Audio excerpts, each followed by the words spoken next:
Atenção! O programa que você vai assistir agora é 100% de responsabilidade de quem teve a ideia.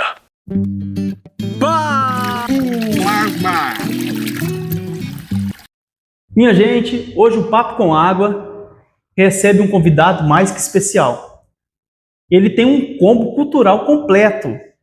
Olha, o homem é historiador, professor, músico, produtor cultural, ou seja, hein, se deixar, ele te dá aula. Conta a origem da cidade, puxa um forró e ainda organiza o evento. Hoje o papo, então, é com o Marcinho. Marcinho, muito bem-vindo ao Papo com Água. Então, Papo com Água. Vamos tomar água aqui, né? Para o papo fluir melhor. Vamos servir água para nós.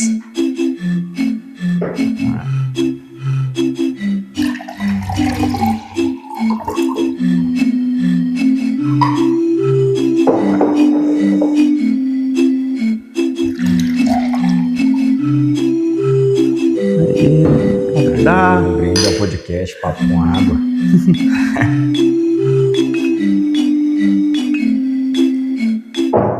Esqueci de falar, também ele é sócio fundador do Instituto Mutirô. Então, Márcio, como você é historiador, professor, músico, escritor e produtor cultural, em que momento você percebeu que descansar não fazia parte do projeto? Se não tivéssemos que dormir, poderíamos estudar o dia todo. E passaríamos nas provas. Nos formaríamos com honra. E entraríamos na faculdade. Na verdade, assim, essa palavra descansar, ela é relativo, né? Eu acho que cada pessoa tem seu tempo, né?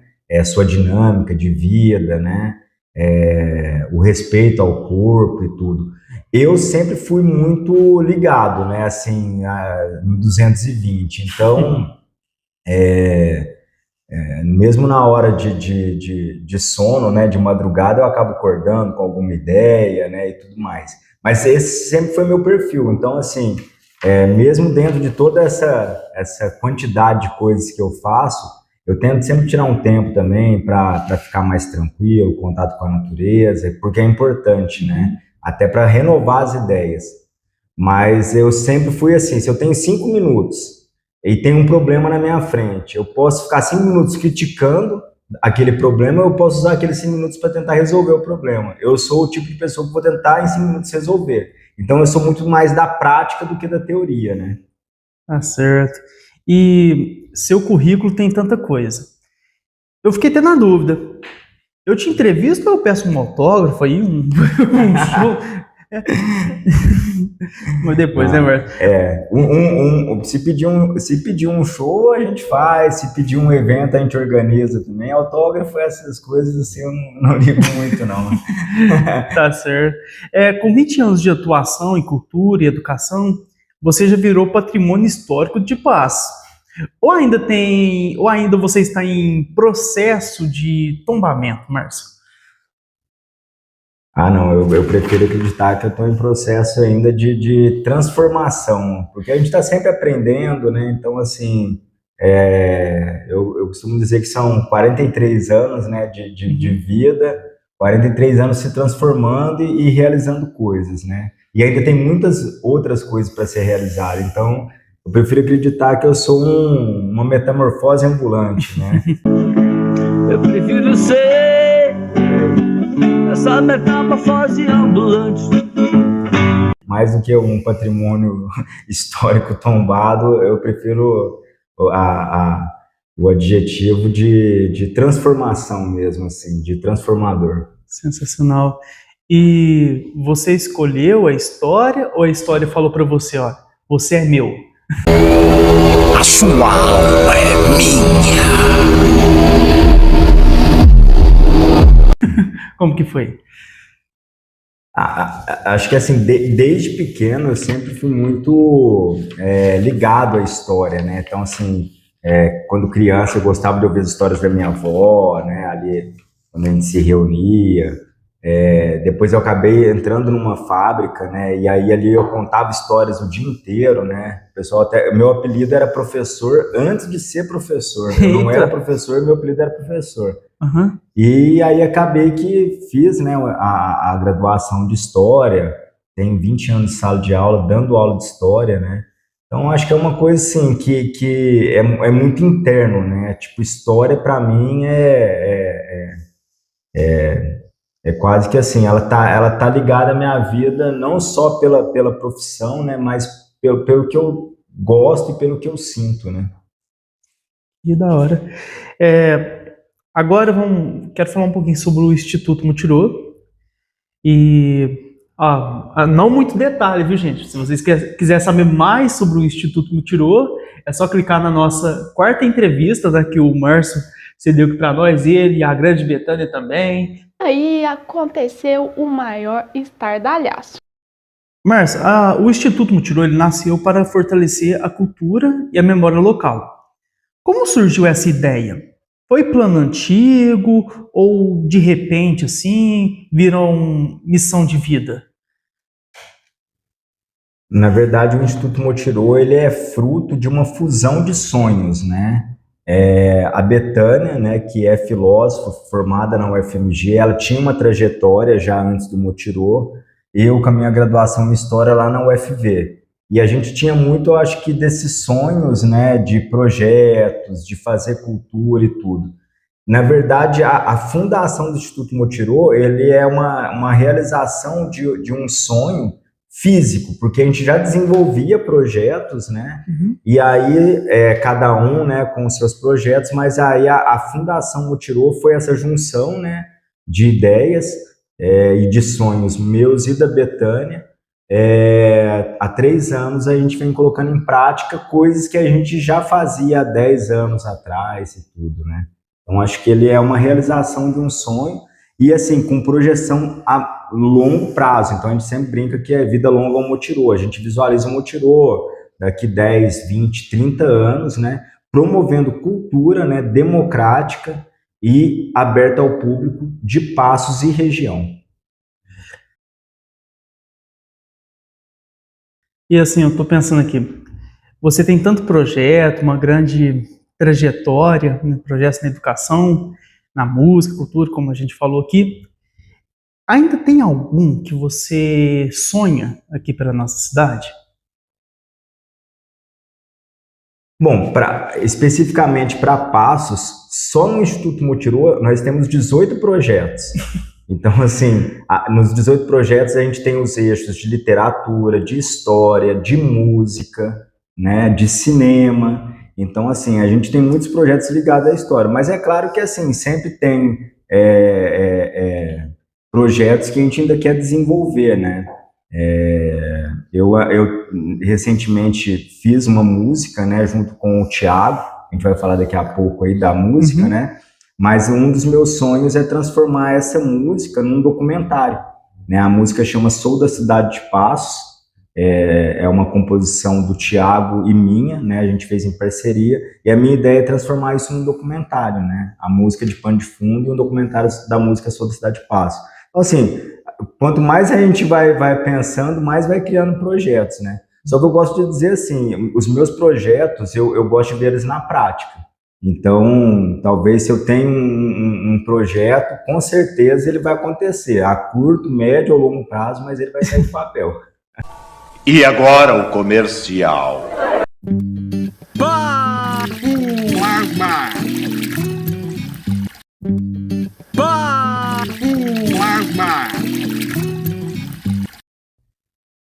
E agora vamos falar sobre história e patrimônio. Márcio, você trabalha com educação patrimonial. Qual é a maior dificuldade hoje? Convencer as pessoas de que patrimônio é importante ou explicar que um patrimônio não é só casarão velho? Bom, desde a minha formação em História, né, quando eu comecei, antes mesmo de ir para a sala de aula, né, para ser professor de História, eu trabalhei um tempo como historiador, né, e sempre com uma ligação muito forte com a educação. A educação patrimonial tem mais de 20 anos que eu trabalho com ela através de oficinas, né, e visitas. Eu comecei com a educação patrimonial em 4 cidades próximas de Juiz de Fora, eram cidades pequenininhas, né, 4 municípios pequenos, a gente fazia esse trabalho de educação patrimonial lá.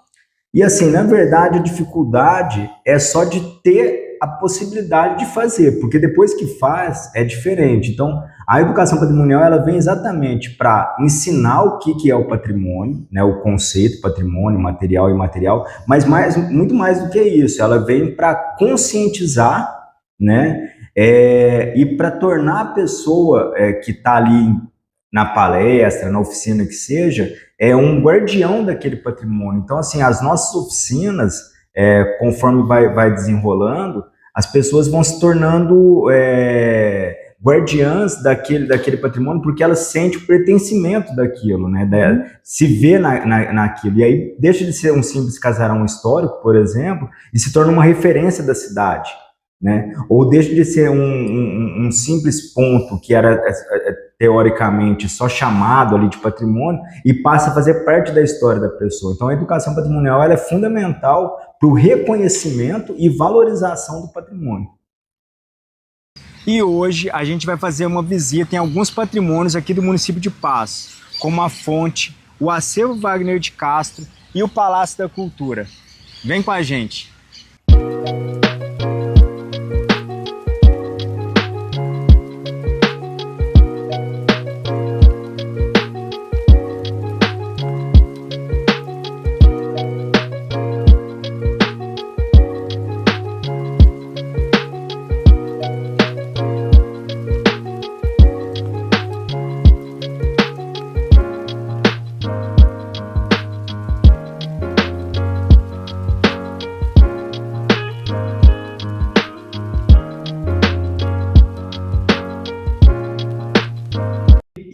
Como fazer o povo entender que memória não é só coisa do passado, mas algo que mexe diretamente com o presente da cidade e das pessoas?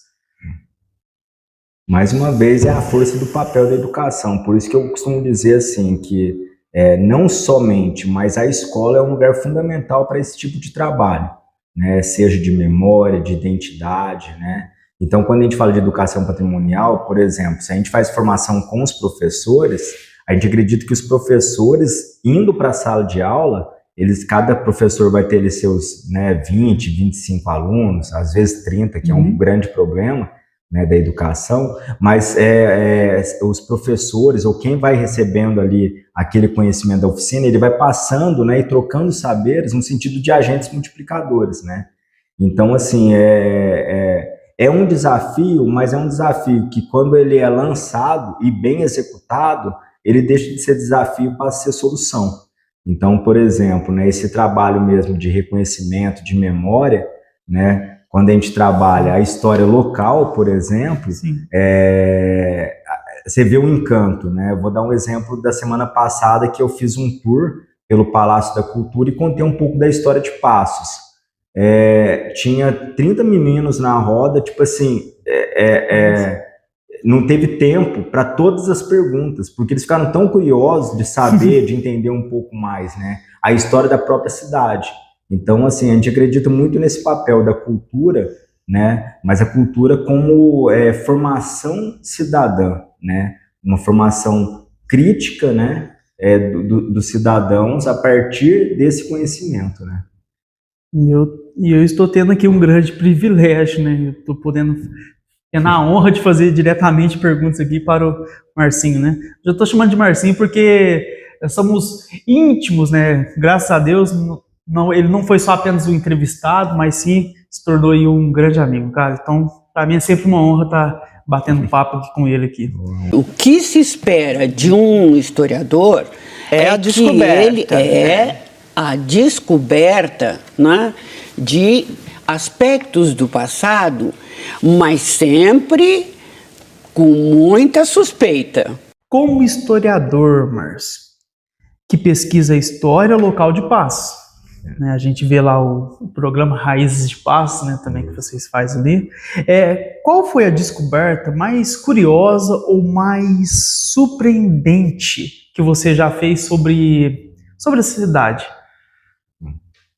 Ou não só sobre a cidade, também sobre as pessoas também, em geral. Assim. Bom, assim, na verdade, né, por isso que a gente fala da realização de alguns sonhos, né? Hoje, no Instituto Motirô, né, nós temos 2 projetos, que é o Raízes de Passo, que a gente fala dos personagens de Passos, né? Então, a gente busca personagens, dos primeiros personagens da história até os mais recentes, que ajudaram a construir a história da cidade. E é bem bacana, assim, porque é sempre um conhecimento novo, né? Quando a gente busca esse personagem e tudo mais. E a ideia é chegar a 50, 100 personagens. Toda vez, né? Eu até brinco com a Betânia, né? Porque, assim, quando aparece o vídeo lá, o vídeo tem 2 minutos, 3 minutos, mas o trabalho que dá antes, né? E aí eu não estou falando só de gravação, de buscar documentação, fotos daquele personagem. A gente tem aqui um passo aqui, muitos personagens, né? Só que pouca documentação. Então a gente tem uma história riquíssima em Passos, uma cultura riquíssima, né? Uma trajetória riquíssima. Só que o grande problema é essa documentação. Então a gente sofre muito com isso, né? Já o outro projeto, que é o dos 14 patrimônios históricos de Passos, que, né, a gente realiza aqui no Instituto Motirô, fazendo esse tour pelos patrimônios. Então são esses 2 projetos. Eu tenho alguns projetos pessoais, né, que inclusive, né, desde quando eu era criança, me orientam um pouco. Então, por exemplo, as lendas, né, eu como historiador, eu gosto muito das histórias de lendas, de mitos, né, então assim, quando eu era criança, né, pré-adolescente, teve a história do lobisomem em Passos, né. Esse caso se chama o lambisame. Quem não sabe, o lambisame... Foi na mesma época do ET de Varginha. Desceu. E quando a gente tava descendo, a gente foi olhando pra trás e viu ele ali. E tava na mesma posição e não mexeu nada. Né? Então, assim, era uma história que mexeu muito com o meu imaginário. Eu tinha muita essa coisa da busca. Eu lembro que nós éramos crianças, nós fomos lá de bicicleta, né? Ver onde apareceu esse lobisomem e tudo mais. Depois, né, que eu acabei virando historiador, de fato, eu trabalhei numa região, né, aí já com um trabalho de historiador mesmo, né, com a história do imaginário popular. Tinha uma comunidade que a gente começou a fazer um trabalho, eles acreditavam no lobisomem, era uma comunidade rural, né, então a gente desenvolveu esse trabalho lá, que eu gosto muito dessa coisa do local, da história do cotidiano, essa história mais próxima da gente, né. E aí já vou adiantar, né, de antemão que, né, em parceria aí com 2 historiadores, né, o Samuel e o Diogo, a gente está pensando aí num documentário, né, desse resgate da história desse lobisomem, né, daqui de Passos aqui. Então, assim, eu gosto de todos os tipos de história ligada à história do cotidiano, essa história local, né, e sempre surpreendente. Quando a gente pega alguns personagens que a gente descobre história, então, assim, por exemplo, o próprio Casarão do Motirô, né, que está no Largo Santo Antônio, que eles falam, né, da questão do terreno que foi doado para a igreja, né, que hoje virou um estacionamento. A história é muito curiosa, né, a história ela tá sempre se revelando para a gente, né. Então, assim, medo nunca foi um problema, então, não, quando vocês eram crianças? Como que era, assim? Você não é medroso? Claro que não! Pois então eu quero uma prova. Leve esse jornal pra casa da bruxa do 71. Tá legal, lá na... Se falar que não tinha medo, também tinha, né? Na verdade, a gente tentava superar o medo, né? Que legal. Eu sou uma criança, assim, da década de 80, né? Que cresceu assistindo alguns filmes, né? Como Goonies. Sim. Que depois, até na minha concepção, assim, ele vem, né, nessa pegada até mesmo de um pouco de inspiração por Stranger Things, né? Stranger Things é um juntado de tudo da década de 80, de ET, né? São filmes, assim, que marcaram muito a minha infância. Acredito que a maioria das pessoas, né, que nasceram ali na década de 80, 90. Você não tá aqui de verdade. Eu estou sim, Max. Eu estou. E aí tinha muita essa coisa, sabe, da molecada que pegava bicicletinha, ia pros lugares, tudo. Então acho que a gente tinha um pouco disso, né? Era uma aventura, mas com medo. Eu lembro que, assim, a gente foi até o lugar e realmente, né, era uma entrada ali pra zona rural, né? E era um lugar, assim, que ele por si só dava medo, né? Era uma coisa assim que na época, né, eu entendia como aventura e depois hoje eu já entendo como um fato histórico, né? E os adultos ainda ajudavam, né, contando história, né? Eles falavam que via as coisas. Aí ainda... Isso que eu falei da questão de gostar de história, né? Não tem como não citar duas pessoas importantíssimas na minha vida. Minha avó, né, mãe do meu pai, que adorava contar histórias de assombração pra gente. Então, assim, os netos ficavam tudo em volta dela para ela contar história. Aí tinha a história do fantasma que ela falava e tudo, a gente adorava ouvir aquilo lá, né? Assim, tipo, a gente era a maior diversão, com medo, mas ouvia. E o meu tio João, que é irmão da minha mãe, mora em São Paulo, né? Sempre quando a gente ia visitar lá, tipo assim, a gente virava noites e noites das histórias dele, sabe? De aventuras, que ele ia no sítio, né? Ele andava muito ali na Serra da Cantareira, que inclusive foi onde caiu o avião dos Mamonas na época, e aí ele conta que ele foi até o local. Então, meu tio, ele é um grande contador de história, né? Então, acho que tem um pouco dessas influências, né, dessas inspirações na nossa trajetória de vida, assim, né? Eu acredito muito nisso, né? Que talvez eu seja um pouco de tudo, um pouco da minha avó, um pouco do meu tio, um pouco dos professores da universidade, um pouco da convivência dos amigos, né? Acho que isso vai formando a gente, né? E como que é a sua visão hoje, Márcio? Porque, por exemplo, naquela época, né, a tecnologia era bem pouca, então, tipo assim, minha mãe conta que na infância dela, o pai dela gostava muito de contar histórias ali à beira do fogão de lenha com eles. Mas, assim, como que você vê hoje em dia que as crianças estão bem espertas mesmo, né? Você conta a coisa para elas assim, não, isso é mentira, entendeu? E, por exemplo, vou dar um exemplo bem bobo aqui, né?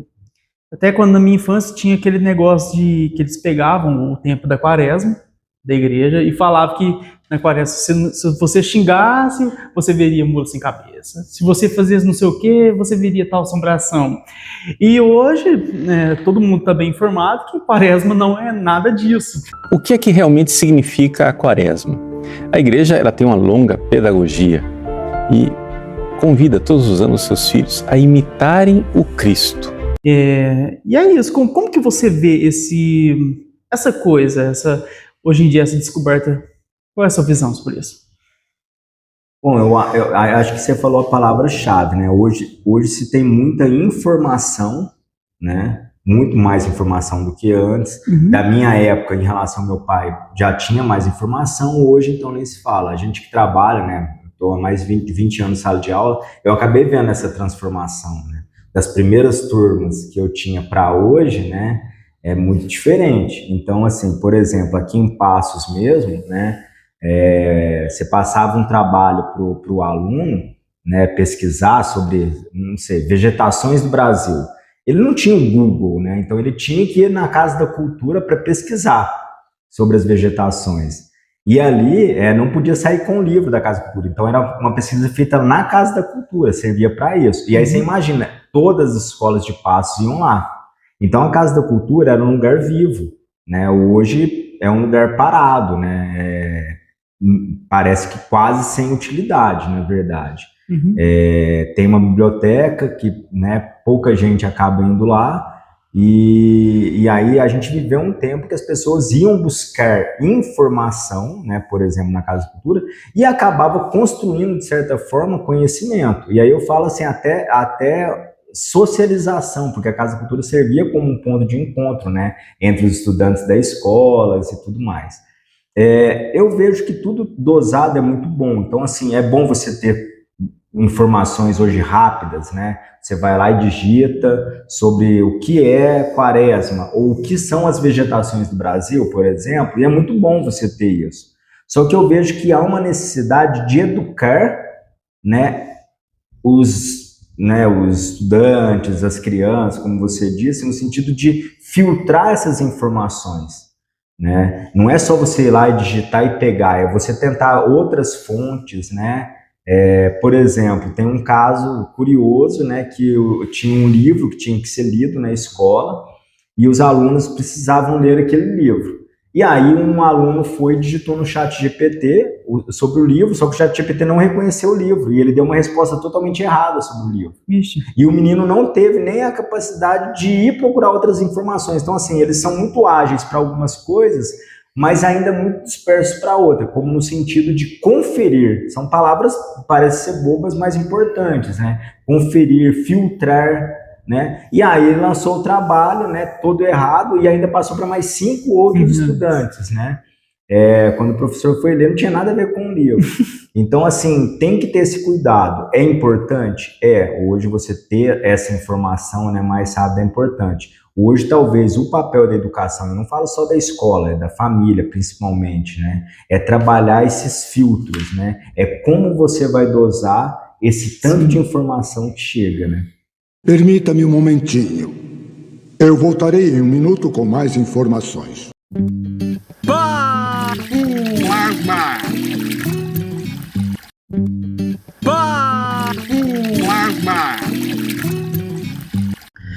Agora, me responde uma coisa, por que cidade do interior sempre tem 2 coisas? História boa e alguém que jura que já viu tudo acontecer? Bom, cidade do interior por isso que eu gosto muito da história local, né, e principalmente da história local do interior. Para mim, toda história é história boa, independente se é alguém do meio universitário falando ou se é um saber popular, sabe? Muita gente ignora às vezes, né? Tal pessoa não é historiadora, não tem formação. Não, para mim né? Tipo assim, a pessoa, se ela vivenciou aquilo, eu acho que é muito interessante. Claro que assim, a gente corre um risco muito grande, né? Porque a história oral, né? Quando você vai entrevistando, porque a pessoa vai contar do ponto de vista dela, do que ela viu, né? E não tá errado, né? Agora é a gente ver como a gente vai usar, né, essa história contada para, né, registrar. Mas eu acho muito importante, por exemplo, teve uma época que tinham sapateiros, né, que tinha linguagem própria deles, e eles fizeram parte dessa formação, né, da cidade. Eu acho muito bacana, sabe? Eu sou um historiador que eu sou muito ligado à educação popular. Então, assim, eu acho legítimo a história contada pelos historiadores formados, né, com diploma, mas também os historiadores populares, sabe? E aí sempre vai ter, né, alguém que viveu há 10 mil anos atrás, porque tem gente que tem história, né? Eu nasci há 10 mil anos atrás. Inclusive meu pai, né? Quando eu sento com meu pai, assim, ele começa a contar a história. Às vezes ele já contou essa história 5, 6 vezes, mas a gente ouve como se fosse a primeira vez, né? Permita-me um momentinho. Eu voltarei em 1 minuto com mais informações.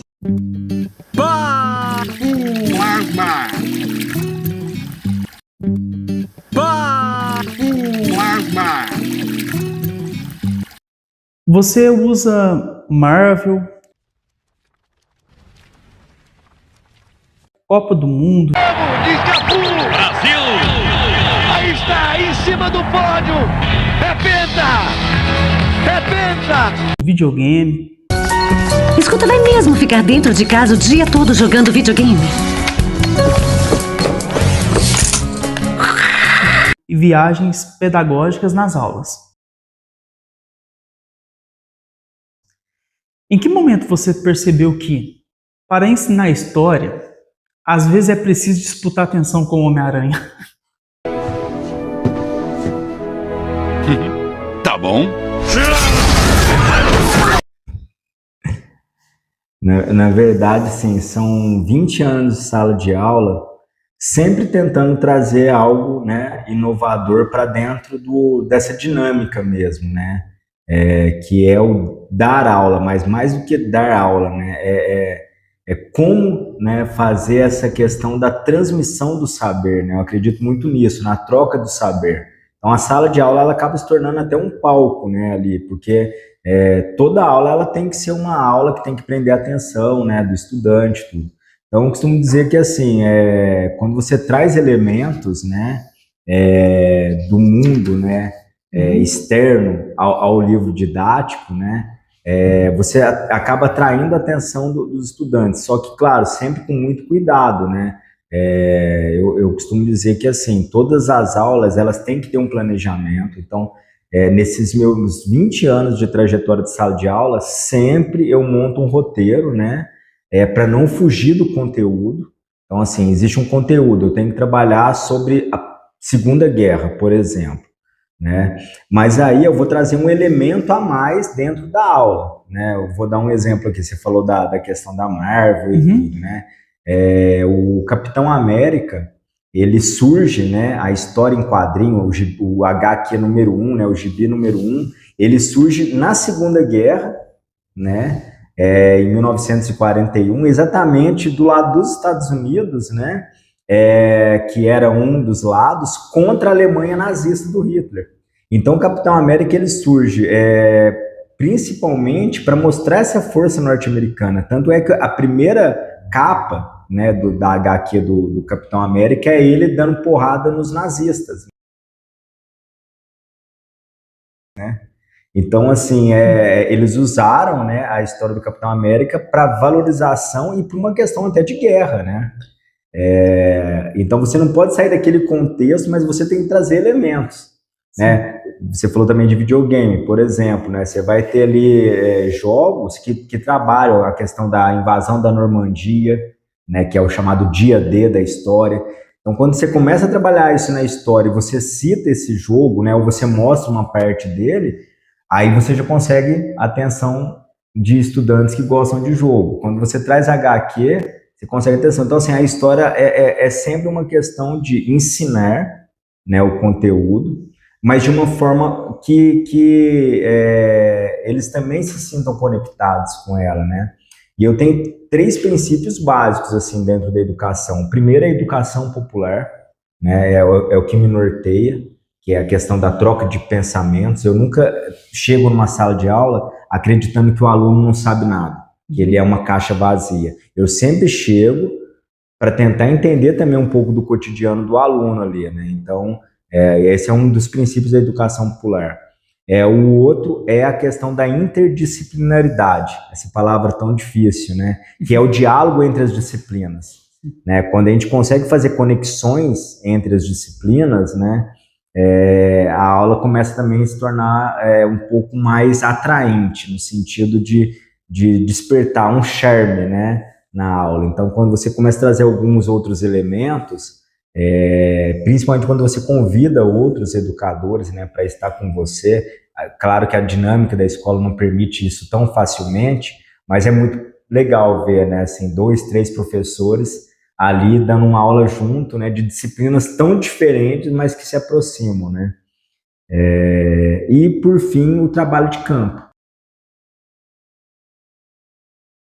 Eu acredito muito na formação do conhecimento para além da sala de aula, né? Por um tempo eu desenvolvi esse trabalho entre os anos de 2014 e 2017, foram 3 anos nesse sentido, desse trabalho de visitação. Eu não falava que era passeio, né? Era visita pedagógica, trabalho de campo, porque senão os meninos acham que é excursão, é passear e tudo. Claro que você pode prometer depois da atividade de passar no shopping e tudo mais.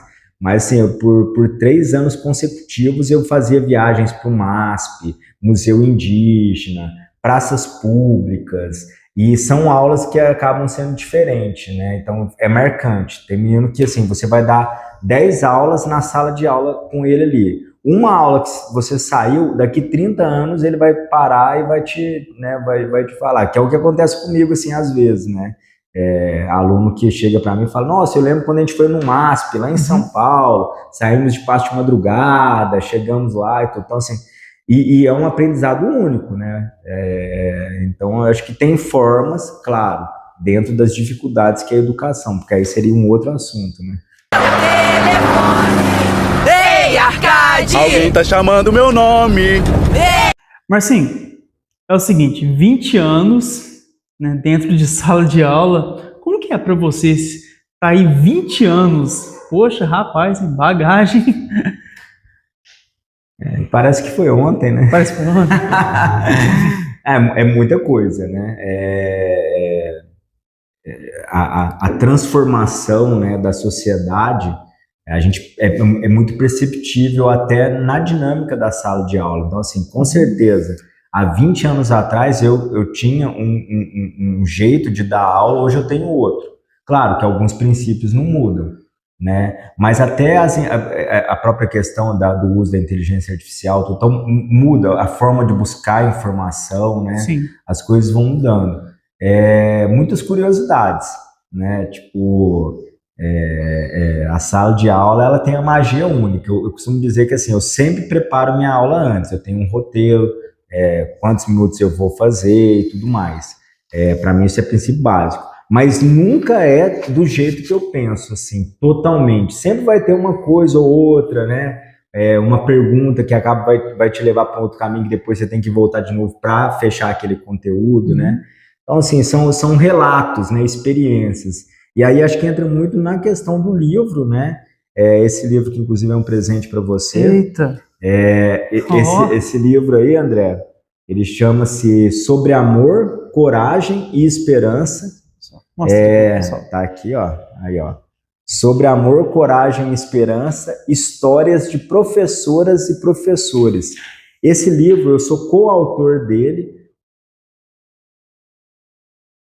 com mais outros professores que também trazem relatos de sala de aula. Então, para mim, esse livro ele é um livro muito bonito, né? A gente lançou ele em 2022, lá em Ouro Preto, né? Então, assim, eu gosto de ler ele porque cada página é um relato de um professor. Eu tenho 15 textos relatando 15 aulas minhas, né, ou 15 experiências, mas aí a Elô tem 15, o Túlio tem outros 15, e são textos pequenos, né? Aí são textos que são de coisas que deram certo na sala de aula, mas também de coisas que deram errado, né, de projetos que acabaram não dando certo. É um livro real, feito por quem pisa o chão da sala de aula. Vou fazer uma crítica, coisas que eu não gosto de ficar fazendo muito, mas assim, tem livros de educação de gente que nunca foi para a sala de aula falando sobre educação. Isso é um fato, assim, que para mim, isso acaba, né? Ou pelo menos não deixa a educação avançar. Mas é claro que sim, mestre. E depois eu também já fui mestre. O quê? Mestre de obras?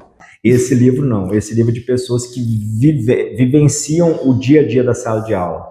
Né? Então, por exemplo, eu mesmo conto algumas histórias aí, as minhas viagens, né, com os alunos, que eu chamo de trabalho de campo, mas tem vários textos aí muito bacanas, tem, né, a aula que não deu certo, né? Então tem muita coisa bacana nesse livro, por isso que eu acho que o nome ele é muito sugestivo, né, sobre amor, coragem e esperança, né? E eu vejo aqui que tem as datas, né?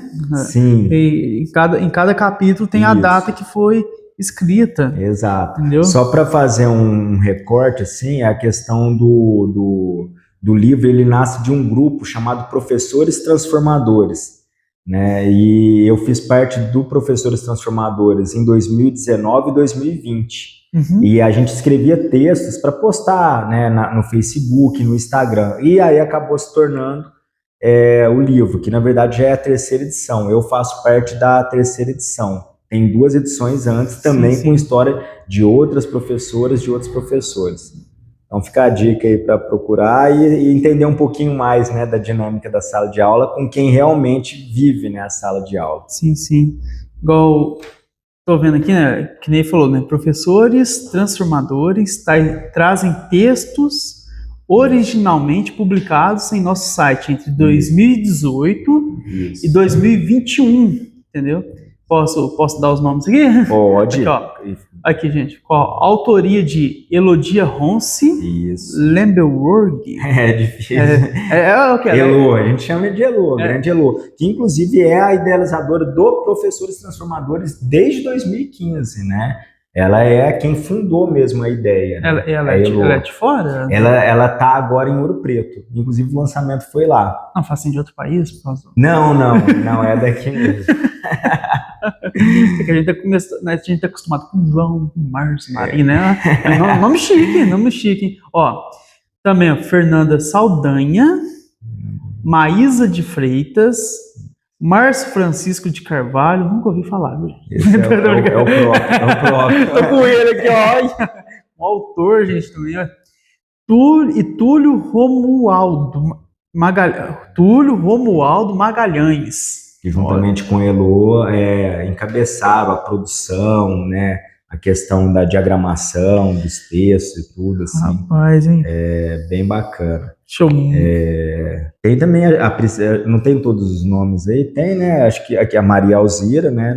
Podemos deixar de citar depois de. Sim, a Michele, acabei não lendo. né? E a Priscila.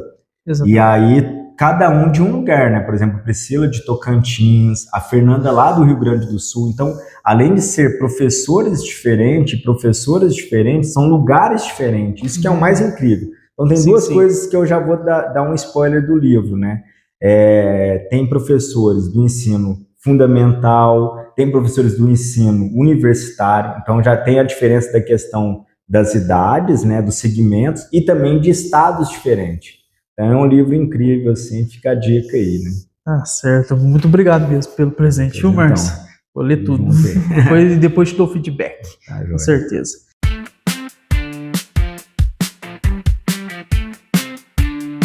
Então, agora vamos falar de música, vamos falar do seu grande grupo aí, a Canastrapé, gente. Ele falou aqui no começo aqui, né, eu sou grande fã. Como que um historiador vira compositor de forró pé de serra? Isso é evolução natural ou um desvio de rota muito bem sucedido? Eu costumo dizer que, assim, na verdade eu penso numa rota que ela vai se encaixando. Então eu acredito que o fato de ser historiador, o fato de ser compositor, o fato de ser músico, está tudo atrelado. Eu vejo como uma junção e não como separação. Assim, quando eu tô com a música, eu não estou separando ela da história. Ou quando eu estou em sala de aula, eu não estou separando da música. Eu acho que é uma junção de tudo. E aí é um pouco do que me movimenta, né? Tanto é que propriamente dentro da música eu começo com uma banda de rock. Eu era baixista numa banda de rock, né? E aí agora atualmente eu sou integrante de uma banda de forró pé de serra chamada Canastrapé. Nem vou falar muito aqui porque a gente vai ter um programa, né, só pro Canastrapé, né? Com o grande Thiago aí, né? Tô bem ansioso para esse encontro. Hoje nós somos um trio, né? Eu, Thiago e Juliano, vai ter uma prosa muito boa com o Canastrapé. Mas falando assim da minha trajetória, né? Eu sempre gostei muito de escrever, né? E agora, assim, a questão do forró, ela tá muito forte, né? Nesse momento, até mais do que o próprio rock e tudo mais. Então, tem me motivado muito, assim, a compor, né? Eu tô com muitas composições dentro dessa linha do forró pé de serra, né? Sim. E nas composições de vocês falam muito sobre o cotidiano, né? De Passos e da região. Mas o que rende mais, Márcio? Romance, saudade, perrengue do interior? Como é que é? Acho que cada compositor tem sua trajetória, né? Na banda, nós três compomos, né? Eu vou falar por mim, até né, o Thiago, o Juliano, acho que seria até interessante uma entrevista com eles, porque eu até brinco que nós estamos na mesma banda e cada um tem um jeito de compor, né? E um jeito de escrever, isso é bem bacana. Por mais que todos nós acabamos por escrever sobre forró.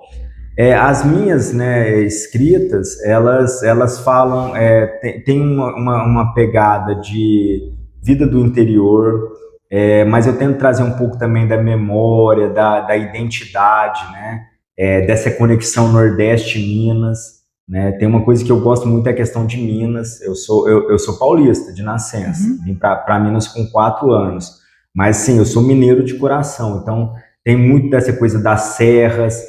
Nas minhas letras de composição tem muito essa questão do trem, da chegada, da partida, sendo que eu não vivenciei isso, né? Mas nostalgicamente é como se eu tivesse vivido um tempo que eu não vivi. Então essa coisa do trem, da estação, de que chega, de que vai, das serras e tudo, né? Esse é um pouco do meu jeito de escrever. E já vou até adiantar de antemão aqui, em primeira mão, na verdade, eu estou escrevendo um livro, né? Ele já tá mais um. Mas esse é tá. só meu, né? Eita. E aí ele vai contar um pouco da história do forró e ele vai ser um livro assim que ele vai trazer um pouco dessas composições, que legal, né? Que eu estou escrevendo, né?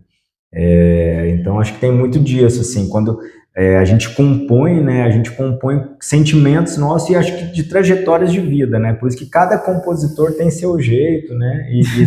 E seu de expressar o seu sentimento ali, né?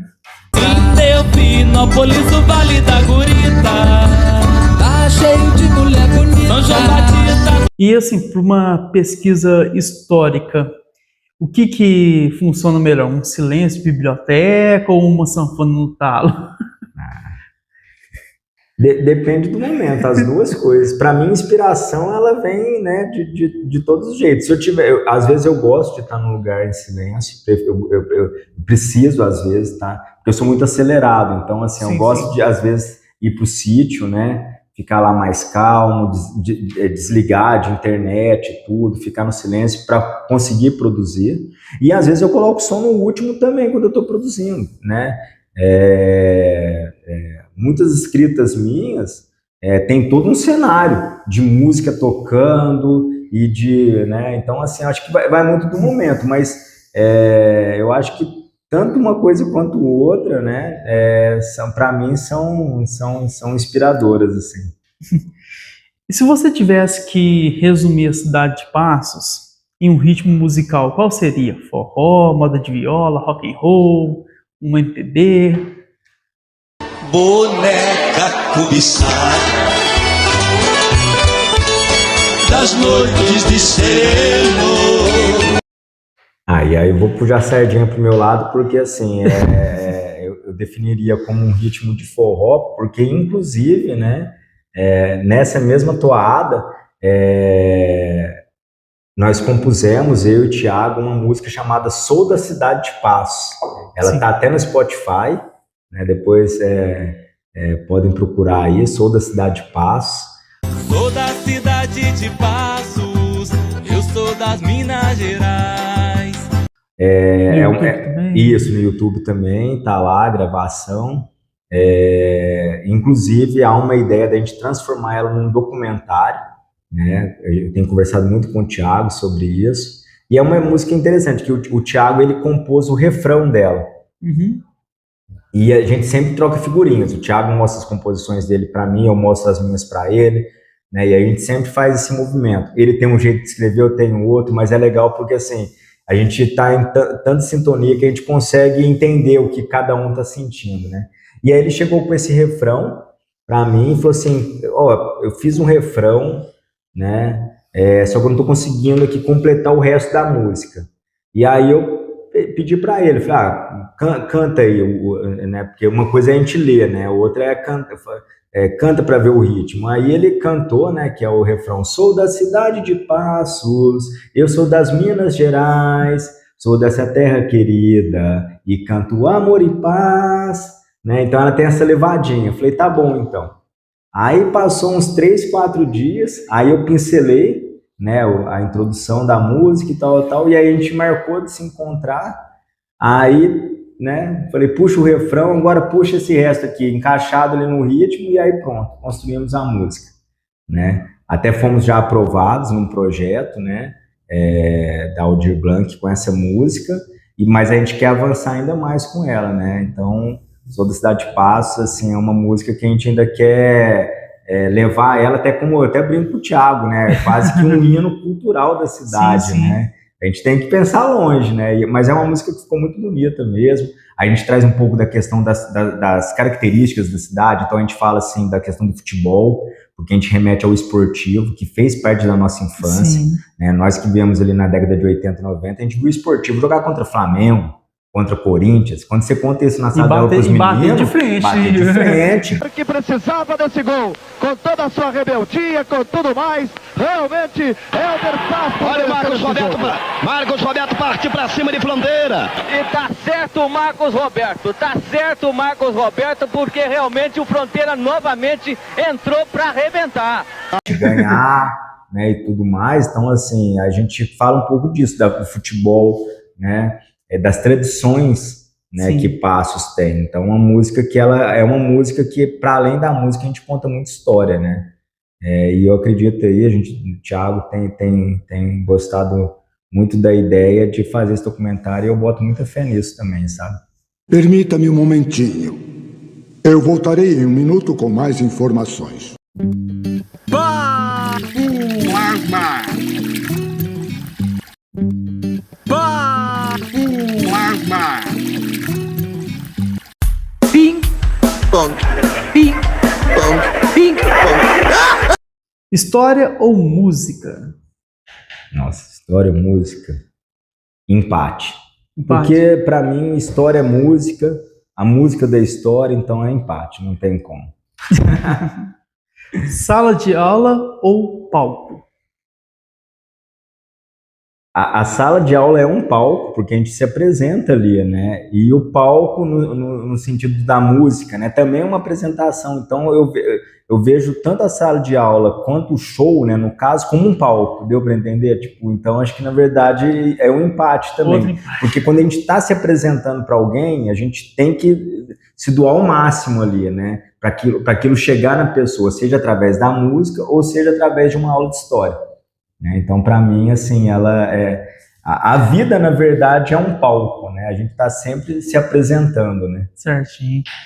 Eu acho que eu vou ficar te pondo na parede aqui, igual, vamos lá. Livro ou sanfona? São duas coisas, assim, que são complementares, né? Porque conhecimento, a primeira, talvez, né, impressão que você pode ter é falar do livro, porque o livro ali ele vai ter, né? O conhecimento didático, a questão, né, da escrita e tudo, mas a sanfona também é conhecimento, né? A sanfona é tradição, né? Tem gente que antes de começar até a falar, né? Tem um caso de um sanfoneiro que eu conheço que antes das primeiras palavras ele fala que lembra do pai dele tocando. As primeiras memórias de infância dele é o pai dele tocando a sanfona, antes mesmo do primeiro livro. Então, para mim, assim, são coisas importantíssimas, né? Instrumentos musicais, livros, né? Entre tantas outras coisas. Bacana. Agora, ó, passeio guiado ou ensaio? Ensaio da banda? Pode ser.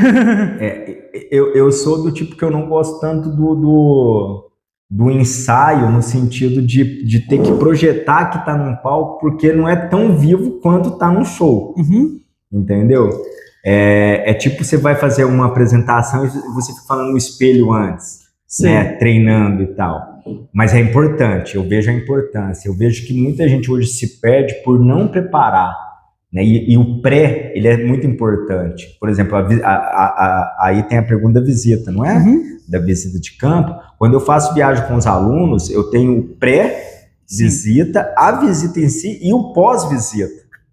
E dá muito trabalho isso. O pré é você montar tudo como você quer que saia aquela visita. E mesmo assim ainda vai sair uma coisa ou outra que não estava previsto, né? A preparação ela é muito importante. Mas a visita de campo, quando ela acontece, assim, que você está ali na prática, ali não tem coisa melhor, né? Imagino. Então, empate também no passeio, né? Passeio. Beleza.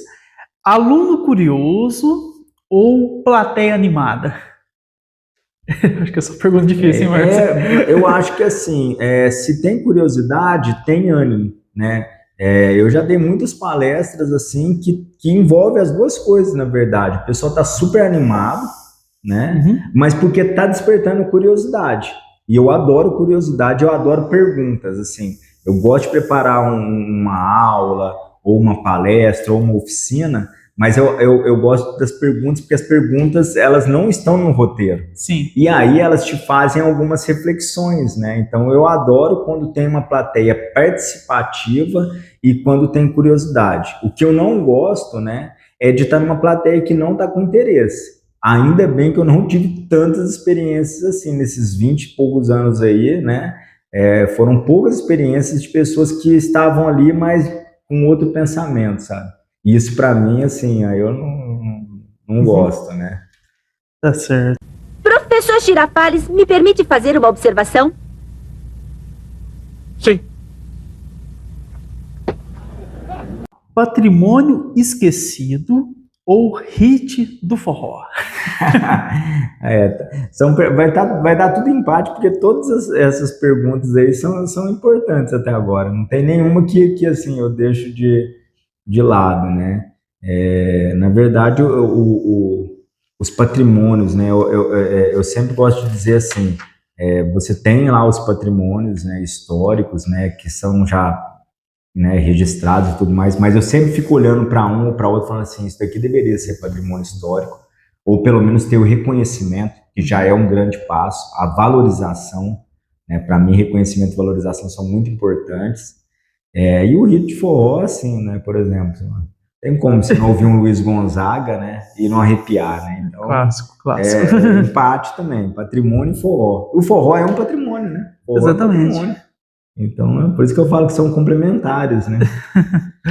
Tá certo. Ai.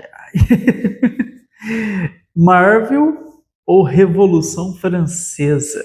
Eita. Ó, vou até além, hein? Na verdade, eu gosto muito, assim, de HQ, né, e tal.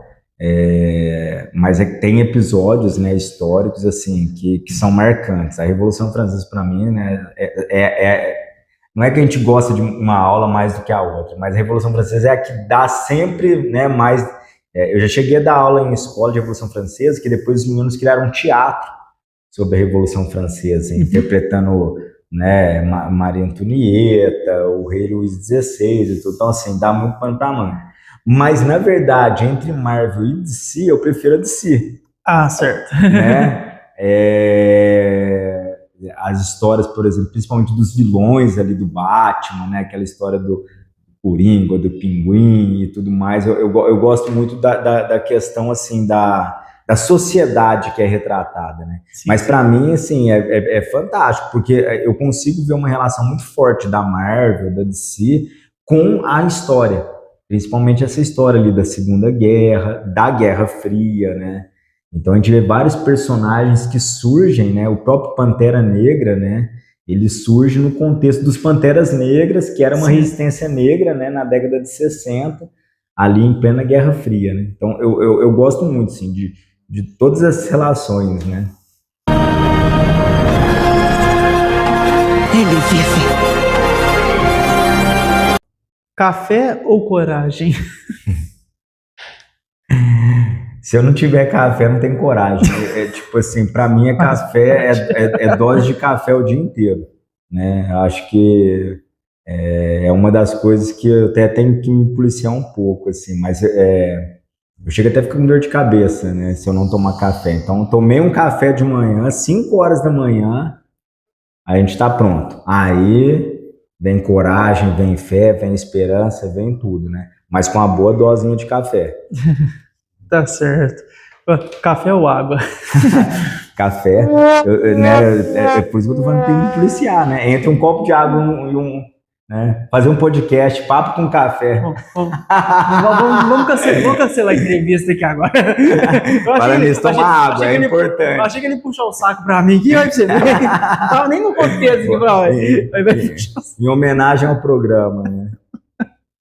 Tá certo. Defina a nossa cidade, Passos, em uma palavra. Passos para mim é cultura. E não à toa eu tô nesse ramo há tanto tempo aqui. Eu falo que assim, em 2004, né, ou antes até mesmo, eu tô com 43, né? Então há bem mais de 20 anos, né? Eu pintava quadros. Uhum. Então assim, eu lembro das exposições que eu fazia na Casa da Cultura. Na época tinha um ateliê da Nininha, que era ali na Rua dos Brandões, ali tinha uma agência do Correio que ficava ali. Sim. Né? Onde hoje é umas lojas e tal, de calçado e tal, e tinha um ateliê da Nininha ali. Então eu lembro que assim, ali, quando a gente estava ali, passavam muitas pessoas, sabe? Eu lembro muito da questão até do Wagner de Castro, passando ali o pessoal. Então, para mim, acho que a palavra assim, é cultura. E uma pena que, assim, né, muita gente acredita que Passos não tenha cultura. Na verdade, que Passos não tenha história. E é o contrário disso, tem é muita história. Passo tem muita história. É tipo aquela, né, você abre uma porta, aparece duas. Você abre 2 portas, aparece 4. Então, assim, a história de Passo, ela é infindável, né? O que talvez não tenha em Passo é registros disso, né? Então, é necessário ter pessoas, né, que estejam com disposição de fazer esse resgate, porque, assim, por exemplo, nós estamos com o Motirô há 3 anos, né? Mas o que a gente faz aqui, na verdade, é uma sequência de coisas que começaram muito, mas muito antes da gente fazer esse espaço aqui, né? Quando a gente fala de cinema, com o Itamar, o próprio teatro, né? Gilda Parente, Gustavo Zé Lemos, e antes deles outros, né? Então, acho que assim, o que falta em Passo é um pouco dessa valorização com o passado, sabe?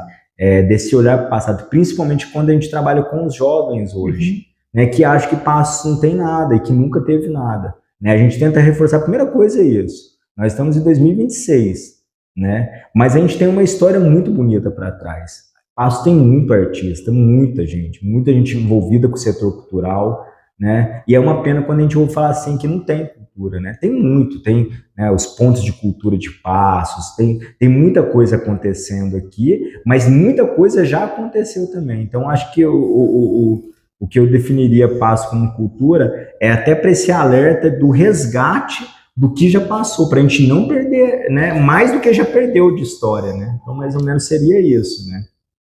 Tá certo. Então, pessoal, esse foi o nosso Papo com Água, com o Marcinho. Marcinho, tamo junto, muito obrigado mesmo. Opa, por mais uma vez ter dado essa oportunidade a gente bater esse papo. E para encerrar aquele costume, pode ser nessa câmera de cá, naquela ali, pede pro pessoal dar um like, se inscrever no canal, se quiser deixar as redes sociais também, fica à vontade, viu? Bom, falar de uma coisa que eu não falei, até porque é muito recente, né? Só para completar, eu tô abrindo uma loja, né? Mais isso ainda, né? Então daqui a pouco vai ser comerciante, mas não é bem um comerciante, estou abrindo uma loja de antiguidades, né? Vai se chamar, ou já chama, né? Relíquias do Tempo. Então quem puder segue aí, né? Relíquias do Tempo, onde a gente pensa em ter uma lojinha mesmo para vender jogos antigos, vinil, livros, muitos livros, né? O pessoal reclama muito que Passo não tem um sebo, né? De livros. Então a minha ideia é trazer também um pouco de cultura e trabalhar um pouco com isso, né? Então a loja Relíquias do Tempo, né? Que a gente acabou deixando de fora, mas quem sabe é um podcast só para falar disso, porque tanta coisa dentro das relíquias que é um projeto, na verdade, Relíquias do Tempo. E falar do podcast, que assim, para mim, eu sempre falo para o André desde o começo, por isso que ele falou que a gente já, né, é íntimo para chamar de Marcinho, porque assim, eu sou um grande fã, né, um entusiasta mesmo dessa sua ideia, desse seu projeto, e é um prazer estar participando desse começo, porque daqui 30 anos, né, quando estiver lá no milésimo episódio, né, eu falar, eu vi começar lá, né, se eu tiver vivo ainda, mas assim, parabéns, lá, né? Parabéns pelo projeto, acho que é um projeto que está deixando registrado. As pessoas que você está escolhendo, né, para fazer essa entrevista são pessoas assim que eu acredito que no futuro, né, vai servir como documento histórico. O podcast ele é um documento histórico, porque você está registrando a história de certa forma, né. Então parabéns, né. Quem não segue aí, dá o like, dá a curtida, né, e vamos fazer acontecer. E aí um detalhe que nos une também, né, recursos próprios, né, tanto eu e Betânia com o Motirô, quanto o André com o podcast, na raça, pessoal, aqui, ó, construindo tudo, suado, tirando dinheiro do próprio bolso. Então é bom deixar claro, né, isso, né, para as pessoas que estão assistindo, tipo, às vezes a gente tem sonho e para realizar esse sonho é na base do suor. Então fica esse recado também, né? É isso aí. E só mais uma coisa, para o pessoal fazer parte do Motirô, como que faz, assim? Bom, do Motirô até o André falou, né, que tem um episódio que tá a Betânia e eu, mas só para reforçar, o Motirô, ele desenvolve 18 projetos, fica no centro de Passos, mais precisamente no centro histórico de Passos, Rua Santo Antônio, né, para baixo da Praça da Matriz, e são projetos abertos ao público, né, então assim, cinema, O encontro literário a gente teve, né? O encontro literário ontem. É só chegar e participar, tá? A gente costuma dizer que assim, a gente tem feito muita cultura, né? A gente tem desenvolvido muita cultura semanalmente com esses projetos. Para a gente é de uma riqueza assim, enorme, porque a gente conhece tanta gente, né? Sim, e tantas ideias e tudo. Então, venham conhecer o Motirô, sigam também, né, a página do Instagram, conheçam lá o Canastrapé também, com a música do forró, né? É isso, Passos tem cultura, basta chegar, né? É isso aí. Então, mais uma vez, muito obrigado mesmo, Marcinho. Agradeço. Vamos brindar de novo. O brinde faz parte da comemoração, da celebração. Com certeza. Então é isso aí, pessoal. Então, um beijo do doido e tamo junto, é nóis. Acabou.